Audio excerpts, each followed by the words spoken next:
don't forget to record. I just did it. You're good. Okay. So even, see Deepak, even with an education, you still fall short sometimes. So we'll start. And today our presenter is Georgia. Georgia Hamilton.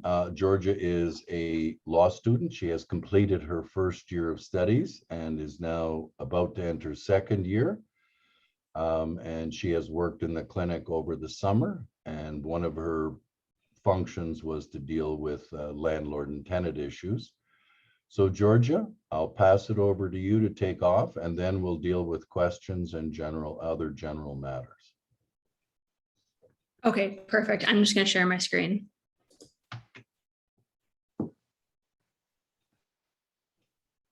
One second.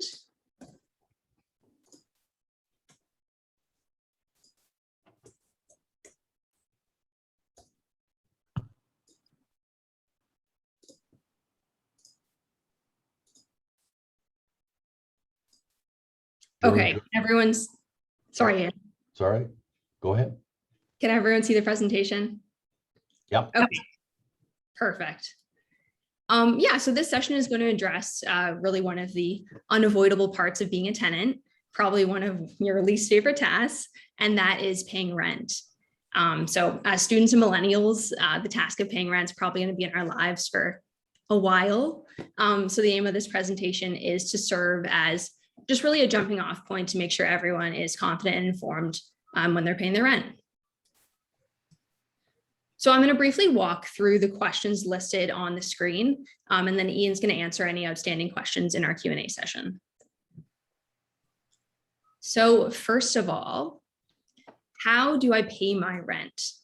So landlords can ask you to pay your rent in a variety of ways, all the ones listed on the slide. Your landlord can't actually make you pay via post-dated check or any sort of pre-authorized payment. So even if your lease says that you have to, your landlord can't make you do so. If you are comfortable paying in one of those methods, you can agree to do so. If you and your landlord can't actually agree on what method to pay your rent by, then you do have the right to pay your rent in cash. So that's why cash is underlined on the screen. So can my landlord charge a rent deposit? So the short answer is yes, they can charge a rent deposit. So landlords can actually only charge two types of deposits. One is a rent deposit and one is a key deposit. So for the rent deposit, it can't exceed 1 month of rent on a yearly rent or a month of rent, 1 month of rent on a yearly rent or a month-to-month rental. So the rent deposit has to be used to pay your final rent, so your last month's rent. It can't be used for any damages, costs, or anything like that. So something that's worth noting is that interest is due annually on the rent deposit. So your landlord actually has to pay you interest on your rent deposit. And that's to compensate for the fact that you can't otherwise use that money because your landlord has it. So the interest that is payable on that rent deposit is equivalent to the guideline for rent increases in that year. So I'll touch on that a little bit more in a bit, but for current purposes, the guideline is the maximum percentage that a landlord can increase the rent by in any given year. So for that interest, the landlord is either supposed to pay you the yearly interest by giving it to you or adding it to your rent deposit. Your landlord actually can't ask you for your first month's rent before you move in. So the law is very clear on the fact that first month rent is only payable on the first day of your tenancy. So they can ask for last month rent, but they can't ask for first month's rent. So what happens if I don't pay my rent or if I pay my rent late? So long story short, always pay your rent. So not paying your rent is never a good idea. The legal circumstances when you can withhold rent are very specific, very limited, very narrow. So always do pay your rent. If your rent is overdue, even by a single day, your landlord can give you a notice to end tenancy early for non-payment of rent. So this is a form N4.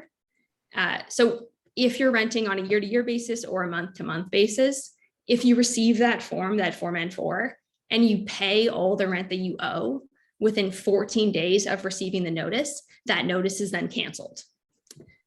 If you don't pay all the rent that you owe within 14 days of receiving that notice, then your landlord can apply to the Landlord Tenant Board, the LTB, to evict you.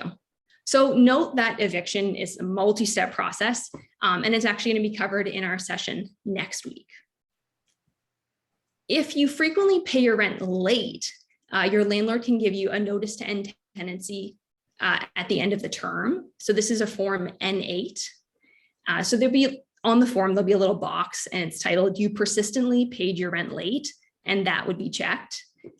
So it's worth noting that there's actually no precise definition of what persistently means, but if you pay your rent late enough, they could give you that form. In this instance, you actually can't cancel the notice by paying your outstanding rent. So even if you're all up to date on your rent, but you have been persistently paying your rent late, your landlord can still give you that Form N8 notice. Another option, if you pay your rent late or you don't pay your rent at all, is your landlord could just demand payment without actually giving you a notice to end your tenancy. So what they could do is they could apply to the Landlord Tenant Board, the LTB, for an order to make you pay that rent. So not paying your rent can also have negative repercussions on your credit score. So your landlord could elect to report you to a credit reporting agency. That impacts your credit score, and that could make it more difficult for you to actually rent a place in the future. Can a landlord charge interest or late fees on unpaid rent? So the short answer is no, but if you don't pay your rent, you could still actually end up paying more money than your rent normally is. So for a variety of reasons, if your check bounces, if there isn't enough money in your bank account to pay your check, then you may incur an NSF fee, an insufficient funds fee from your bank. Your landlord can also charge up to $20 in administrative fees or administrative costs. If you pay your rent late, your landlord could also file an application for rent owing at the LTB. To do this, they'd have to pay a filing fee.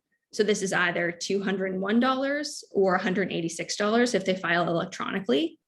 At the end of that process, you may have to pay that filing fee for them. Your landlord could also decide to sue you in small claims court or get an order from the LTB. And the small claims court or the LTB could stipulate on their order that you have to pay interest on your rent owing until it's paid. So the landlord can't actually charge you interest, but the LTB or the small claims court could order that you have to pay interest. Also, some landlords offer discounts if you pay your rent on time. So if you don't pay your rent on time, you can benefit from that discount. When can my landlord raise my rent? If you live in if you share a kitchen or a bathroom with the landlord or with their close family members, you aren't covered by these rent rules. So unless you have rent rules that are stipulated in your rent agreement, your landlord could raise your rent really as much as they want and whenever they want. If you're not in that situation, so if you don't share a kitchen or a bathroom with your landlord or their close family, normally your landlord can raise your rent 12 months after you first move in, and then every 12 months after that. The landlord has to give you written notice of the rent increase at least 90 days before it takes effect. So normally the notice needs to be filled out on a Landlord Tenant Board form, but if it's not on an LTB form, it just has to contain the same information that would be included on that form. 2021, so the year that we're currently in, is actually an exception because of COVID-19. So the government of Ontario passed a legislation to freeze rent at 2020 levels. So that means that rent isn't actually going to increase in 2021 for most rented units covered under the Residential Tenancy Act. So that's the main legislation that governs renting in Ontario. So this rent freeze is actually going to end on December 31st, 2021. So your rent will be able to increase in 2022. So that means if your landlord wanted to increase your rent on January 1st, 2022, they can do that as long as they provide you with 90 days of written notice in advance. So how much can your rent increase by? For the majority of tenants, there's a guideline, as I mentioned previously, that dictates the maximum amount that your rent can increase by in each 12-month period. So in 2020, the maximum guideline was 2.2%. So rent couldn't increase more than 2.2%. In 2021, there's the rent freeze, it's 0%. In 2022, the rent increase is going to be 1.2%. So your landlord can't actually raise your rent by more than 1.2%. There are instances where your landlord can apply to the Landlord Tenant Board, the LTB, to raise that rent above the stipulated guideline. So this is called an above guideline increase. So the landlord would have to go to the LTB for hearing to request this above guideline increase. So what the LTB can order is an increase of up to 3% above the guideline for 3 years in a row to cover things like security expenses or capital expenses. So capital expenses would be any sort of renovations or repairs that aren't a normal part of maintenance and that last more than 5 years. Can also order it because of an unusually high increase in property taxes.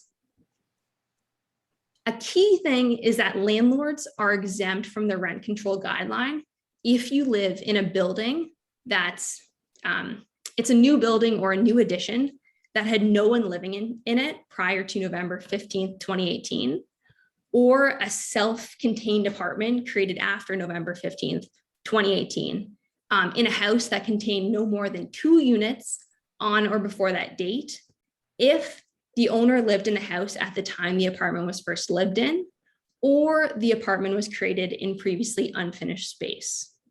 So that seems kind of complicated at first blush, but what you can do is to determine if the building you're moving into is rent controlled, you can call the Landlord Tenant Board if you think it's a new building. However, the 2021 rent increase does apply to these units. So even if you're living in a building that was created on or after November 15th, 2018, the rent freeze for this year does apply. So a tip is that if your landlord gives you a notice of rent increase, you need to check to see if it's on Form N1 or a Form N2. If it's on a Form N2, that means that your landlord thinks that you're not covered by the rent control guideline. So they can increase it at whatever rate they desire. How do I dispute a rent increase? So if you think that you paid an illegal rent increase, you can apply to get your money back at the LTB.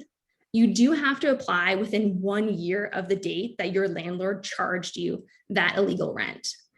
So you need to complete a tenant application for a rebate of money the landlord owes. So this is a Form T1.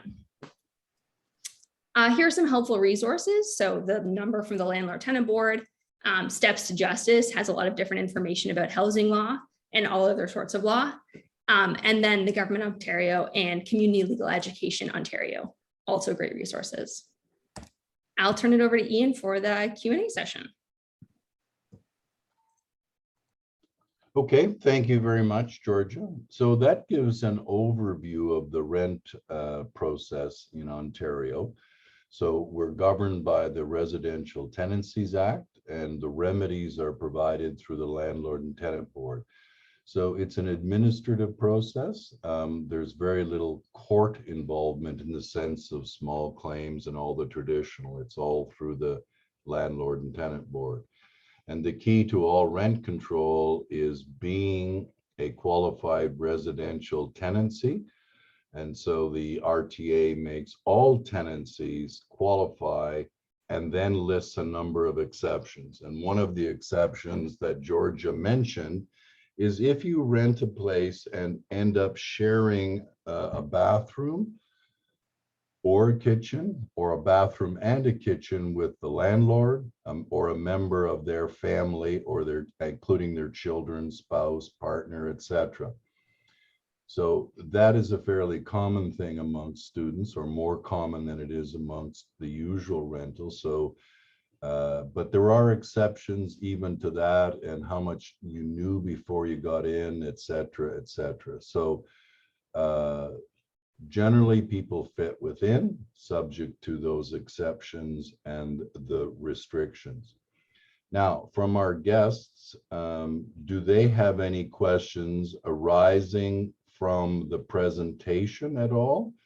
And if they do, please shout them out or post them in the chat and we'll answer them. I do have some questions that were posited to the site in advance, and I can go through those while either Deepak or Flavia or anyone else who may have questions can think them through. So the first question we received is, can the landlord demand the tenant to sign a receipt of acknowledgement to get a copy of the lease? So it seems pretty common sense that both parties should have a copy of their lease. Both parties should have a copy that's signed and fully completed and executed, so that if there's any dispute down the road, you both have the same document to work from. The problem sometimes is the tenants sign it, hand it to the landlord may or may not sign it, never gets back and forth. So as of April 2018, there's a standard lease in Ontario for all residential tenancies, with a lot of restrictions. So it's much more formalized.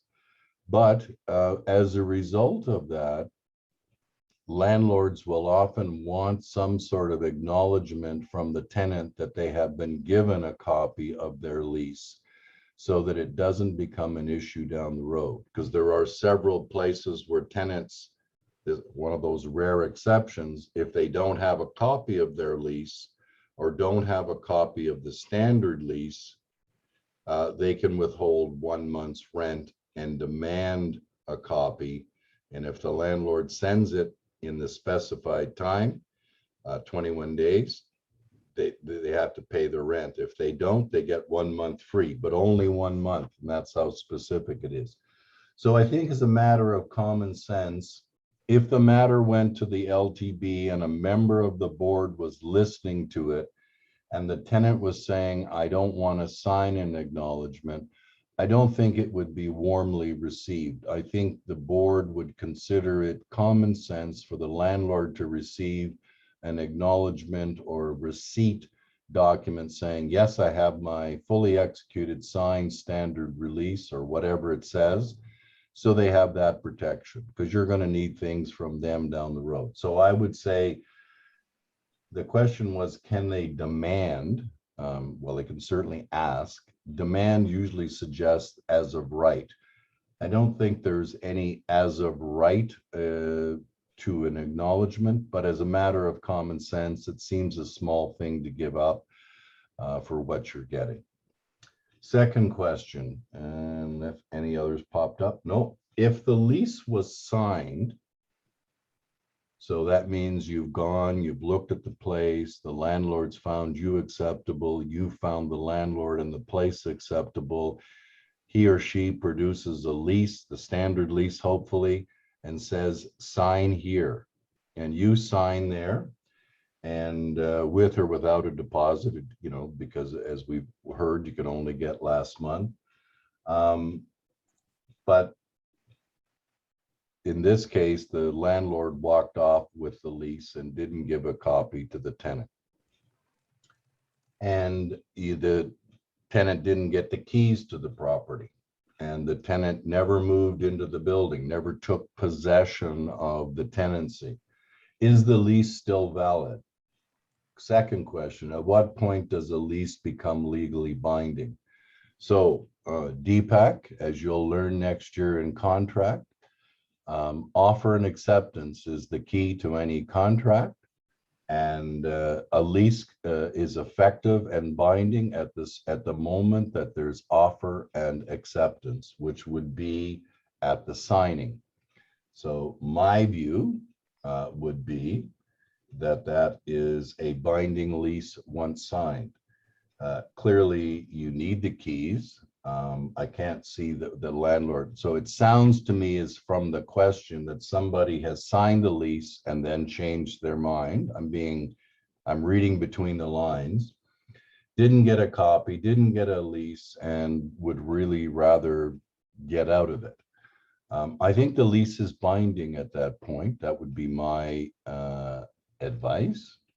And I'm providing information, not specific advice to your circumstances, because I have no idea of the other facts or what the lease looks like. But generally, from a legal information point of view, at the point of offer and acceptance, it's a binding contract and a binding lease. Okay, number 3, what is the step-by-step process to assign a lease? After the lease was assigned to a new tenant, can the previous tenant still be held accountable if the new tenant screws up? So let's go. The step-by-step process is you go to the landlord and you say, I'd like to sublet or I'd like to assign. And there are differences. A sublet is you remain the tenant, and you then, with the landlord's consent, create a subtenancy so that the subtenant is your tenant, not the original landlord, and your original landlord is still your landlord. There are some technical requirements to a sublet, that it has to end before your term does, etc. The other is an assignment. An assignment in law is back to contract, is a transfer of one party to another. So if your landlord says, yes, you can assign the lease, I give you my reasonable consent, you can assign it to your friend John, and John then becomes the tenant, takes over your obligations as the original tenant, and is then a tenant of the original landlord. So you're just trading places, and your liability and responsibility ends, assuming you're up to date and complete and compact. With a sublet, and that wasn't the question, but there may not be an awareness of the difference. The previous tenant can still be accountable. So in a subtenancy, if your tenant, your subtenant, damages the property, causes problems, you're responsible. Your landlord can go after you, and you in turn can go after, as a landlord, the subtenant. And that, I think, covers both assignment and subleasing in a short pattern. So now we have some chat, and I just want to make sure.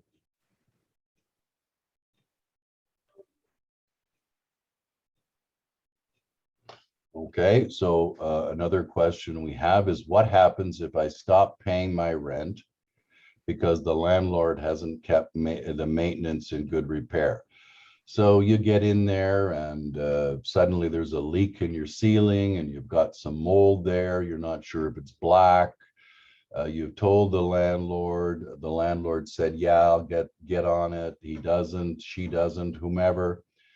The short answer is no, you can't stop paying your rent. You can apply to the board for relief and a remedy, including a rent abatement, which is the legal way of getting your problem solved. So no, there's no excuse because of a failure of maintenance. And second, how do I challenge an improper rent increase? So let's say they send you a notice of rent increase for 2021, even though there's a moratorium. I think that the simple answer is don't pay it. Now you're going to say, but you just told us to always pay your rent. So which is it? You can go to the board and make an application, but you're going to have to pay the fee or get a fee waiver and go and have the rent declared legal. But it's not legal rent. So why I said don't pay your normal rent and pay any increase, but in 2021, that increase would be zero. And if the landlord then demands the rent or takes you to the board, you've got your excuse. I'd be cautious about that. I think it's always safer to pay your rent, even the increase, assuming it's not something ridiculous, and then go to the board or seek help or representation. Just depends on how aggressive a person you are. And that always makes a difference in how we approach things. So that, I think, answers all the questions that have been posed. Do any of our guests who may have had a specific interest, have their questions been answered? And if not, please jump in and ask your question. Deepak, you want to ask a question? Yeah. Like you were saying about maintenance, does the same apply for pests if you come into your apartment and it's full of, or later down the road, there's like cockroaches or some kind of infestation? Would you still be obligated to pay that rent for that month? Yes. Okay. And if a situation like that happens, is there any legal steps that can be taken if your landlord fails to do pest control? Yes, you can take them to the board. There's a specific application. The two major applications are in enjoyment, like free use and enjoyment. The other one is maintenance and repair. In this case, it would be a maintenance and repair. You'd say, I've got cockroaches. I've given the landlord notice. He or she has not remedied the situation, or what they've done has not worked, and I don't want to live with bed bugs or cockroaches. And also, can my landlord enter my unit without notice, or do they have to provide notice? There are specific notice requirements. Yes, they're written requirements, 24 hours. There are exceptions. So if the place was on fire, the landlord could come in and save you and whatever. No one's going to argue with that, but it's rare. The major problem is smaller landlords who feel, I own the property, I can do what I want. And that's the sort of battle, and that's not true. And I think it's more of a sensitive issue for women. I don't want my landlord coming into my place, male or not, but you know, if I'm a female, I might feel a little more sensitive about it. And when we move in and we move out, sometimes they might charge us like charges for damages, potential damages, or whatever that may have occurred during our tenancy. And Mhm. if is there a way we can potentially dispute those those claims? Like if they're claiming that I put a hole in the wall, right, when I didn't, for example, or some kind of damage that I didn't actually do, is there a way that we could take that to the LTB and Yes, deal with it? yes, yeah, yeah. So it sounds from those questions that you are an ideal clinic student. So I hope to see you in the clinic as a volunteer or student, whatever. We could use good people like you.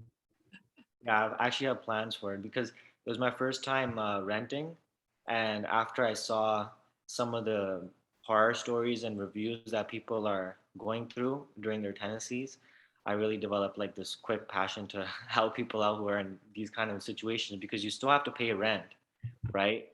And deal with the issues while you're paying rent, and I find that really unfair. Yeah. Good. Well, um, the door's open for you. I don't see any other questions. And I'm assuming that we've got Deepak's answered, and Flavia, sorry if I've got it wrong. We've got yours answered. Anybody else? Okay, I'm gonna, I don't know, Kim is our director here at the clinic. I don't know if you want to close it out or say anything. I don't want to sort of say we're done and you have something to say. No, I wanted to thank everybody for participating, and thanks to Georgia for doing a great presentation to get the ball rolling, and thanks to Ian, our Civil Review Counsel, for being available to answer these questions, and to everybody who came. I hope we did answer questions for everybody to their satisfaction. We are recording this particular session, and it will be posted on our webpage at Community Legal Services. So if anybody wants to access it later or knows somebody who might be interested to watch the replay, it will be there. Do you have, Trent, do you have the website that we could just put up in the chat in case anybody wants to access it? You can search for us through Google as Community Legal Services Western Law, but if we've got the direct website there, that makes it for people to find it as well. This is the second in what we hope will be sort of a continuing series of sessions on public legal education and different topics that might be of interest both to students and community members that may find themselves in need of a little bit of direction. We also provide representation at Community Legal Services for low-income individuals as well as students Western and Fanshawe. So if anybody has a specific problem or knows somebody with a specific problem that thinks they might benefit from one-on-one direct advice, they can contact our office as well, and we're available to assist those people. I'll do one last call for any questions that we may have missed. If you have questions, feel free to unmute yourself and ask, or type it in the chat. Thanks to, I see we have a few of our other summer students who are here. And thanks to all of those people who have attended. I don't see any more chat questions, so I will, I guess, call it a formal end. If Deepak, if you have questions about clinic or law school and you want to pick any of our students' brains and you want to stay on a little bit, I'm sure they'd be happy to stop hiding behind their little purple badges there and talk to you. So for now, I'll stop recording.